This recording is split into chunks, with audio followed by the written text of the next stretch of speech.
Hey folks, this is I Got Issues. I'm the Near Mint Nerd, and today we're doing new comics haul. I almost forgot what we were doing there for a second, but it's definitely a new comics haul. So this is going to show off the balance of the books that I bought in May of 2017. So I covered the first week of May in a previous new comics video. So this is going to cover the last 3 weeks of May. And it's not every book I bought, because I buy quite a few. It's kind of like a best of, but it's my best of, right? So it's subjective. You might actually like some of the other books I'm not going to show you, but you're not going to see them. You're not going to see them here, so you don't even know what you're missing.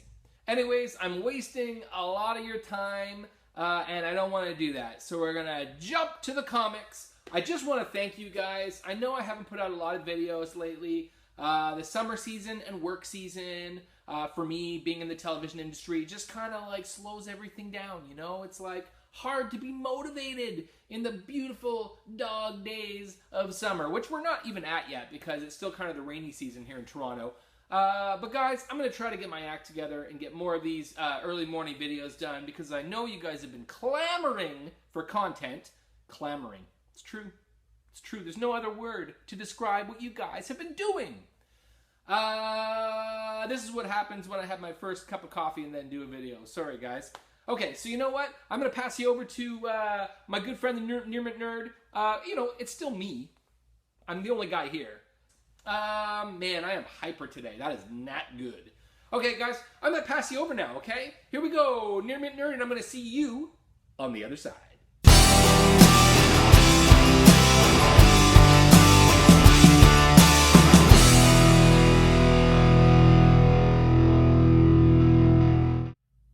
Hey guys, so as I'm just about to start the comics and showing you the covers here, I realized I made a real boneheaded move and had the iPad upside down. So I apologize that in the previous video my eye line is going to be completely off. I also shot the outro at the same time to save time, which I almost never do. I usually actually legitimately do it after the video because I never know what stupid things I'm going to say during the video. But to save time this morning, I did both at the same time. It was totally idiotic. So I'm looking in the wrong place, probably, I imagine. And I'm not going to reshoot it because I've got to get to work. And that's just the way it's going to be. All right, so deal with it. All right, so here's the balance of the May books. Now, these are not separated by weeks. This is basically just the May books that I haven't shown you yet that I consider to be kind of like the ones that are a little more, I don't want to say special, but I picked and chose. I'm not just showing you everything I bought because it's a huge pile and I want this to be a fairly short video. Okay, so this is kind of like the best of the rest for May. First up, I'm going to do my alternative books. I got a image book here, Regression #1 by Colin Bunn, Danny Luckert. It's I have no idea what this is about, to be honest. This is a complete impulse buy. So I'm going to kind of read this fairly quickly, I think, to see if it's something I want to pick up #2 of. But I really like the cover. I've liked a lot of the stuff Colin Bunn's done. Not everything, but you know, I'm willing to, you know, give this a try. So it looks like maybe like these dead hands here or something. It might be another zombie story. And if it is, I'll probably be a little disappointed because I'm getting a little sick of that subgenre. But yeah, should be interesting. Also picked up James Bond 007 Service. Now this is a one-shot. That was what was kind of appealing to me. This is from Dynamite. I love these. You know, they don't do this very much anymore. But I like a good one-shot. You know, I used to like, they used to do the square-bound books that were prestige format, that were 1 or 2 issues that would make up a bigger story. And I used to, you know, those are, to me, those are just like a nice sit-down afternoon read. You know, as opposed to a comic that takes about 6 minutes to read. So I got this because I've been spending a lot of time at the cottage as we open it up and get ready for summer. And this felt like a nice, thick book. I'm also a huge James Bond fan, by the way. R.I.P. Roger Moore. What sad news, but you know what? The man made it almost to his 90s, and you got to respect that. All right, so this is Kieran Guillen and Antonio Fuso. Now, what these James Bond books are is they kind of come off the books, not the movies. I mean, that probably sounds obvious, like why would they copy the movies? But, you know, just to clarify, this version of James Bond, there's a lot of differences to what you've seen in the movies because, you know, they're using the books, the original books, as a reference point. And I really like that because I've only actually read a couple of the original James Bond books. So there was stuff in here that I hadn't seen. It doesn't feel derivative. So I'm pretty excited about that.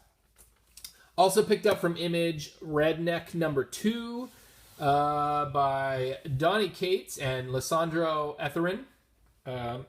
Definitely said that last name wrong. Esterin, maybe? Sorry, apologies. I'm so bad with names. You know, you hear like movie star names, so I'm always able to properly pronounce them, but I never hear people say comic book names out loud, and so I know I've been butchering names for the past 40 years. Although that would mean that I've been trying to say their names since I was like 2, which is not plausible, so I'm exaggerating.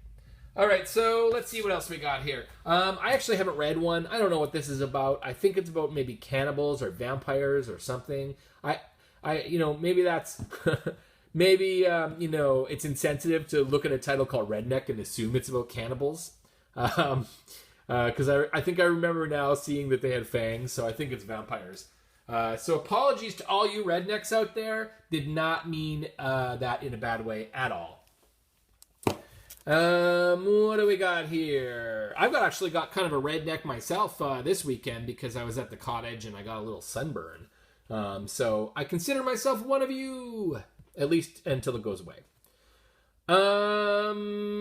Lost my train of thought. Oh, yeah. Okay, so this is Batman / The Shadow number 2 from Dynamite. The Tim Sale. I don't think it's a variant cover. I think they put out 3 covers, like A, B, and C cover all. You know, you can order them in any amount. So nothing too special about the cover, except that it's a pretty cool piece. I love that Scott Snyder is doing a Batman Shadow. You know, the Shadow's a character I've always really liked, but I can't point to any stories that I consider to be amazing. I've just never really found a Shadow story that has knocked me off my feet, even though I love the character. So maybe this will be the one. I haven't read the first issue yet. I'm kind of sort of waiting until I have them all so I can sit down and enjoy it. I'm not sure that'll happen, though. Here's number 1. I just happen to have it sitting here, so I'll just show you that again. I did show you this in the previous video, but there it is again. I've been, you know, getting the Tim Sale covers because, obviously because I'm a fan. All right, so that is a good bridge, Batman in the Shadow, to take us into the DC books. Starting with... Oh, wouldn't it be great if it was a Batman book? Do I have one here? Oh, yeah, I do. Here we go. All-Star Batman number 10. So, I've been seeing that Scott Snyder is leaving this title soon. In my mind, just cancel it because there's no point in having this title. This was a vanity title that was designed for Snyder. I don't really want to see another writer take it over, you know, or restart it or whatever with another, kind of like how they did that X-Men story with Joss Whedon back in the day and John Cassaday. That was terrific. But then they continued it on, I think, with Warren Ellis, and it was like, why? It was perfect the way it was. Just end it. So that's how I feel about this. I should also admit that I haven't read a single issue of this because it's kind of on the side of continuity. And so it hasn't been essential to me keeping up with the Rebirth story. So I'll probably now, knowing that he's leaving in 6 issues, wait till it's all out and then read it as a chunk. All right, guys. Sorry about the little edit here. Somebody called my phone and I didn't pick up, and it ended up coming through my iPad. So I apologize, but I'm gonna start over on this Batman book, which is, I believe, where I was when the darn phone started ringing. So just to quickly talk about this one again. But a first time for you guys. So this is Batman number 23. This is the first issue after the Button crossover that was between the Flash books and the Batman books that examined the Watchmen Button That storyline didn't really go to too many places. It was actually, it was stretched over 4 issues, but not a lot happened. The most interesting thing that happened was that Batman ended up meeting his dad, who is Batman in the Flashpoint universe. And so what they're saying here is that the Flashpoint universe is still active. It's not a parallel universe. It's like a little pocket of time within the Rebirth DC universe. So they're not actually changing. They're not actually traveling through parallel dimensions or time. It just so happens that Flashpoint still exists. It's still like this little bubble, almost like a Kandor glass city. But I think that what happened during the Button storyline is that it came to an end. They exploded it basically, and so it's gone now. But that's interesting. So I'm wondering if there were some people from the Flashpoint universe that may have crossed over into the regular Rebirth universe. That could be a really interesting thing. Anyways, I'm way off point. This is number 23. You can see Swamp Thing's in it. This is Tom King as a writer. A beautiful Tim Sale cover. I love the pop of red. Just that one little pop of red at the bottom. Oh, man, that really just kind of sells that. Just a beautiful piece. Gotta love it. I'm not sure what that is. What's Swamp Thing holding in his hand there? I can't even tell. Can you? I guess I'll have to read the story to figure that out. Is it? It looks like it's a microphone on a cord. It looks like he's going to break into song or something. It's sewer karaoke or something. Okay, next up I got The Flash, number 22. This is the lenticular, holographic cover. You can see the new version of Jay Garrick and the Golden Age version. Pretty wild. So this is I was just talking about this storyline. I thought it was pretty good. I wish more had happened. We get the death of Reverse Flash, Professor Zoom or whatever. Or was it Ebert Thom? No, I think it was actual Reverse Flash. So that was kind of neat, but it felt like one, maybe 2 issues worth of story stretched out into 4 issues. Not bad though. Thought it was done quite well. And then I also got the Howard Porter B cover, variant cover of number 22 of The Flash because I just thought it was a super cool Jay Garrick cover. Jay Garrick, he's a great character. Whenever I go to conventions and ask artists to do, sketches for me, I often ask them to do Jay Garrick Flash. I don't know why. I did it once. And Mike Wieriengo did me a beautiful one. And this was just months before he passed away at the age of 46. And then kind of as a tribute to him, whenever I get a sketch done at a convention, I kind of get them to do their take on Jay Garrick. So I've got 3 or 4 pieces now, which is neither here nor there. So I shall keep going. I also picked up Superman number 23. Powerless with a young Jonathan Kent. Obviously, these, all of these Rebirth titles have 2 covers, an A and a B. You can order them in whatever, configuration you want. I think most people just get the A. A lot of times I like the B better. I believe this is an A cover because the A cover usually has the story above the banner. For instance, this is a B cover. And it's a Cho cover. I love these Harley Quinn Cho covers. Gorgeous, gorgeous art. This is a little different from some of his others. It's got kind of a soft focus to it, almost like a watercolor piece. It's not, but I almost wonder if it's just if it's not.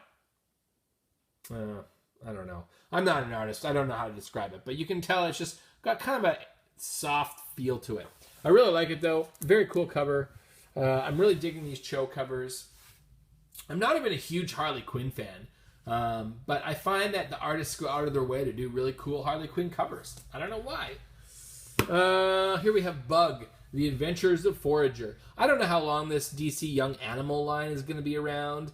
Why did I get this? Because I collect Mr. Miracle covers. I have probably 95% of every Mr. Miracle cover. And as it happens, Mr. Miracle appears on this cover. There he is, right there, Mr. Miracle. As part of the source wall, I think. I don't know what this is all about. Clearly, it has something to do with the New Gods. But I've always liked Michael Allred. This is the writer is Lee Allred, and the inker is Laura Allred. So this is an Allred Family Productions. They should just call it Allred Comics. So I am looking forward to this one. Doom Patrol is the only other Young Animal book I'm picking up. I picked up the first issues of all the rest. I picked up maybe the first 3 or 4 of Cave Carson. Just didn't dig it. But we'll see where this one goes. Give every book a chance. That's my philosophy. What's up? Oh, Marvel. We got your Marvel right here. Okay, so first up from Marvel, Secret Empire #2 by Nick Spencer and Andrea Sorrentino. With Rod Reese on finishing. Right? And we got #3 as well. Rod Reese on finishing. That shows you, like, I was like, okay, well, there's the writer, there's the artist, probably the colorist, right? But apparently I call them the finisher. Very strange. Anyways, Secret Empire #3. I have no idea what's happening in this story. I read the first issue, was terribly confused because I haven't really been following along. And my big concern with this story, and the reason why I'm not really getting into it, is because I have this sneaky suspicion that this is kind of like House of M, and that it's kind of a what if. You know, like at the end of this arc, you know, they're going to find this cosmic cube, they're going to reverse the whole thing. Yeah, maybe a character will stay dead. Yeah, maybe one character will be changed forever or until the next story arc. But really, this is one of those stories that, you know, it happens and then they undo it right at the end. And, you know, I just find those stories, you know, sure, the journey is half of it. But at the end of the day, like, you know, you want it to have some consequences. And usually these what-if style stories just don't really, you know, stick. So we'll see. Maybe I'm wrong. Also got Cable #1. I really like the previous Cable series. It's been a while, but it was the one where he had the little girl Hope, and they were kind of like he was trying to protect her as Bishop chased them through time. Really love that one. So, because I'm not a big Cable fan, but that one had you know, just really kind of hit my buttons. I do like the time travel aspect of Cable. I'm a sucker for time travel. This is by James Robinson, art by Pacheco. Anything Pacheco does, for me, is a must-buy.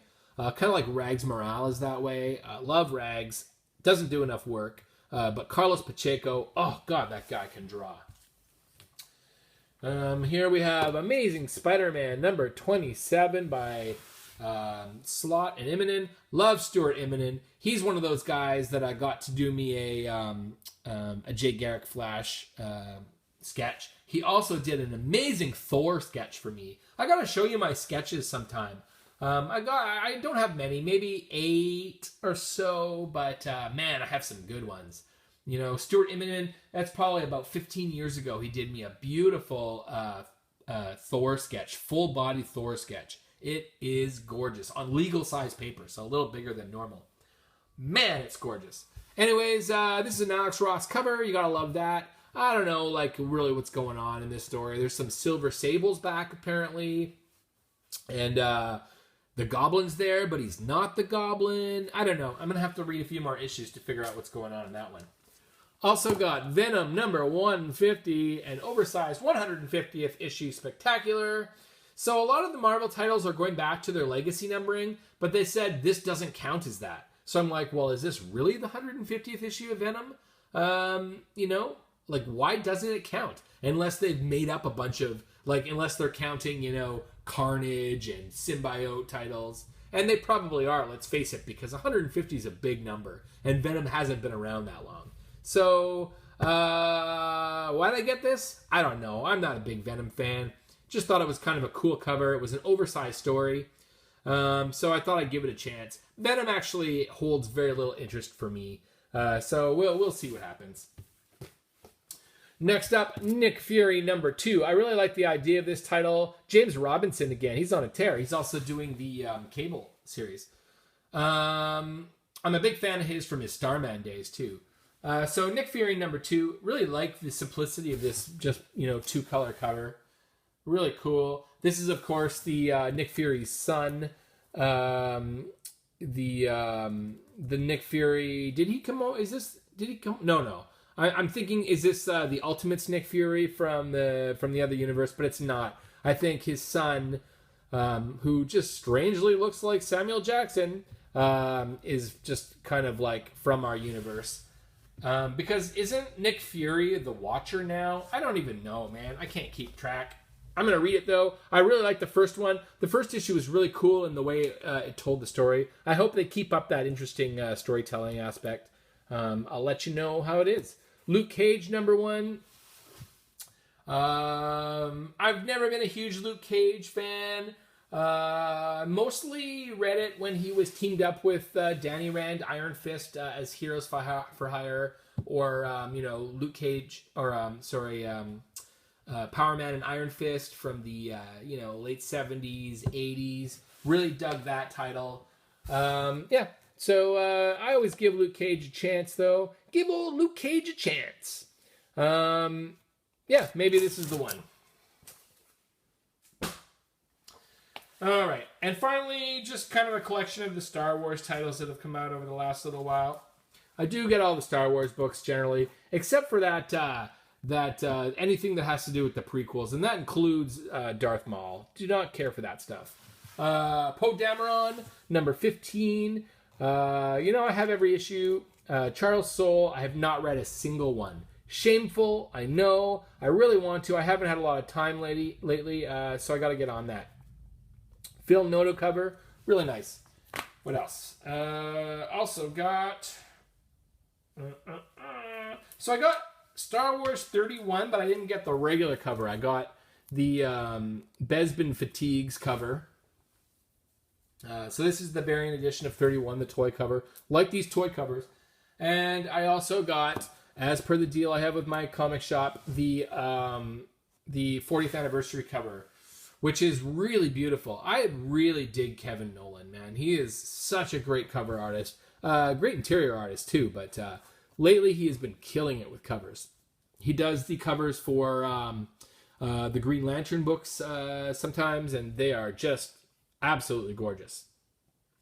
What else? Oh, and finally, we have the Screaming Citadel #1, the new crossover arc that goes through all the Star Wars titles this month, maybe next month as well. I don't know how many parts it is. Yes, I do. It says right here, part 1 of 5.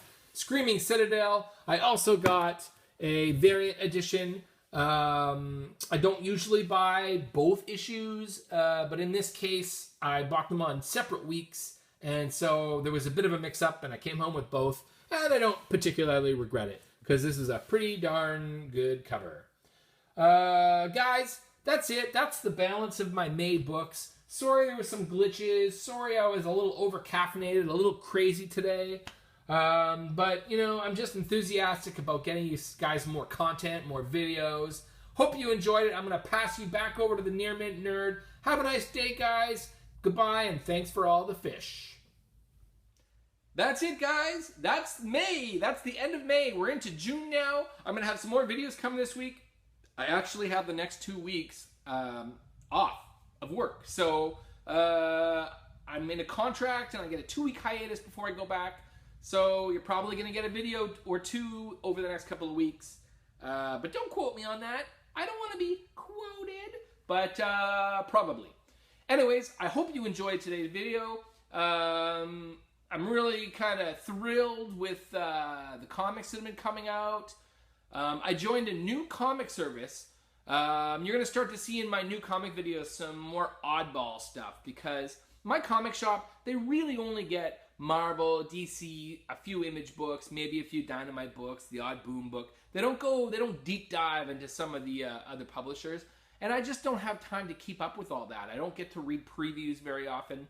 So I joined a mail order service here in Canada that has free shipping if you order a certain amount of books. And what I've done is I've gone through them and I've ordered a lot of like the oddball stuff that I normally wouldn't get, like the Pink Panther series, I think the Mighty Mouse series. You know, the books that I used to read as a kid that I really want to read again and have my kids read, stuff like that. So I think there's a new Bullwinkle series. So you'll start to see more of that stuff mixed in. All right, guys, I got to get to work. You probably got to go to bed by the time this gets up. So I'm going to let you go, but I just want to remind you to hit subscribe, send me a message. I'm going to start tacking on Q&A questions that you guys send me in the comments to the end of videos. So if you ask me a question in the comments, as you do a lot of times, usually I just answer them in the comments. I'm going to start taking those questions and answering them as a mail segment of my videos. Okay, so you can look forward to that or not. I'm going to put it at the end so you can fast forward or, you know, zip through it or whatever you want to do. But I think it'll be fun, especially if you ask the question, right?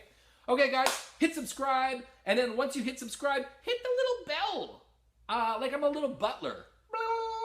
I'll come right to you. I'll come to your service. I'll come to your door with a brand new video. Okay, guys? Thanks so much. I am so happy to have you guys watching. I apologize that I'm a little bit hyper today. I don't usually do videos right during my morning coffee. Maybe it's a bad idea. Maybe you guys like it. I don't know. Anyways, thanks, guys. I already said to hit subscribe. I didn't say hit like. Hit like. That helps me out a lot, guys, because, you know, I know a lot of you guys are also YouTubers. You're all in this community, and when people see your channel and they see that you've liked a video, they'll check it out. And I just want more people to check out my videos. And I want, you know, whenever I watch a video, I try to hit like too so that they can find you and vice versa. That's how it works. The many arms of the octopus. All right, guys. Thank you so much. Love you guys. I'm going to see you again real soon. And hope your workday is as good as any other day. Keep it gold. Point it. Blah.